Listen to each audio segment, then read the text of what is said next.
Was that, if I understood correctly, they're going to decline any formal interviews regarding to the allegation. Somebody alleged that you battered them today, right? My attorney's right here on the phone. Yes. Yep. So that's why we're sitting here, because they don't want you to make a statement right now. Did I understand that, Ms. Richmond and Mr. Packett? That's correct. Okay. So, but we're concerned about your dad. I am too. I'm here and I'm trying to go. I'm here. I'm trying to go. I was supposed to be going down there today. You know what I'm saying? Well, I want to ask you a couple of questions about that. Go ahead. Are you okay with talking with me about it? About my dad? Yes. Yes. Okay. I'm going to sit back over here because I need to place the right. Mr. McKenzie, I do need to get just a couple of things from you. I got your phone number. Oh, excuse me, Mr. Alexander. I keep mixing that up. I apologize. What's a good address for you? Okay.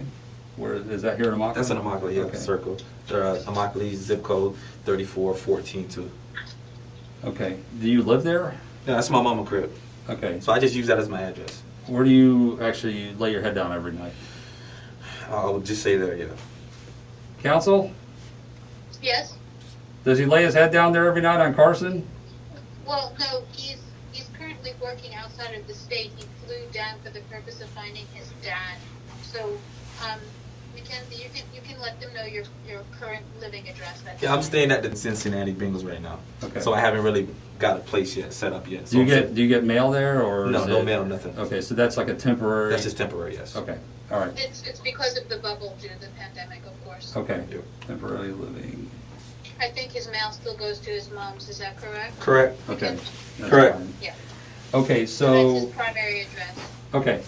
So we're not going to ask you any questions about the allegation today, but I do want to find out a little bit of information about your dad.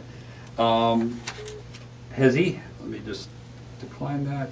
Has he had any instances of where he's been depressed or any mental health issues and concerns? Totally healthy, fully healthy. Are you aware of any issues where maybe he has threatened to harm himself? Never. Or has he, nothing where he's been depressed or anything like that? Never, Okay. never. And have there been any issues recently that you're aware of between your mother and him? No, nothing. Any discussion of divorce or separation Nope. or anything? They good, they solid. Okay. Are you aware, does your father have a life insurance policy? He does.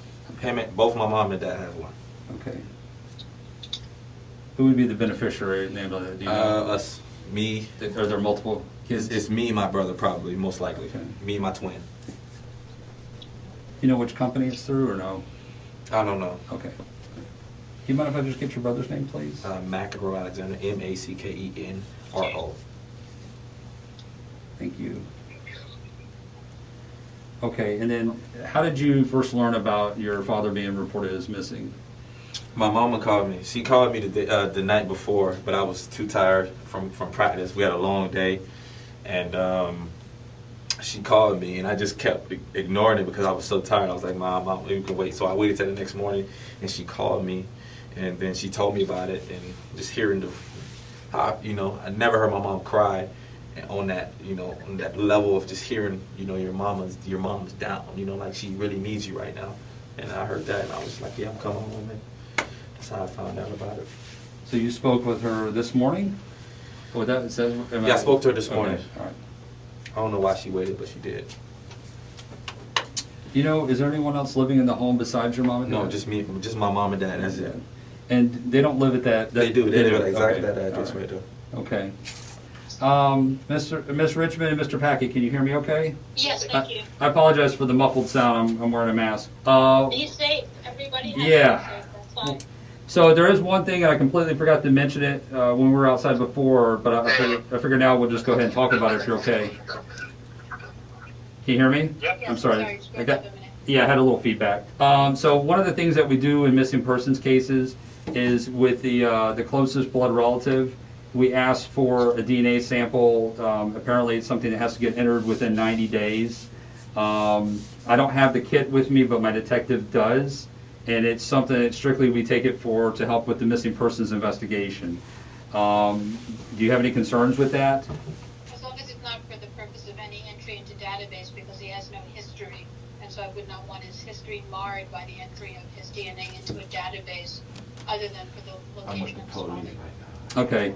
Why don't you how about I confirm, because honestly, I don't normally work extensively missing persons cases. I work, sexual abuse against children and adults and those types of things. But the person that handles these asked if we could handle this today while we're in Immokalee with him here. And I will find out more information about that and can call you back if that's okay. I mean, honestly, Sarge, in consideration, the man just wants to go Be with his mom. to be done to be with his mom and to quite frankly find his mom. Right. So as long as it does anything that we can do that will speed this up to get him out, and I understand you have certain things you need to do, but Yep. if you're going to charge him, let's set bond, let's do what we have to do. We have, I believe, Stacy, please jump in here. We don't have an objection in the scope of what we just discussed as to why you're taking the DNA, but we Right. will if it's going to take a lot of time. Okay. So, My other concern is, like, I'm sure that his mom really needs him right now, and that's, like, I know that's eating at him, and Sure. she's told me so. So I just want to reunite them so that they can be together, and hopefully this missing persons will be a happy result, Yeah. okay. and everyone can be reunited. But the most important thing is, this is just a human moment, and we need to make sure that we're taking care of that. Okay. Do you mind, or I guess I can express it, Mr. Alexander, our concern is that if he walks out of here, we don't want him returning to this other person's house tonight or ever. Does that make sense? That makes perfect sense. We don't have any faith in this person's claims, but obviously he will not be returning to the individual's home. Is that That's accurate, Yes. Mr. Alexander? Okay. All right. I just need to get some reassurance. We will advise him, as to what a no contact order would be, everything like that. So Okay. yeah,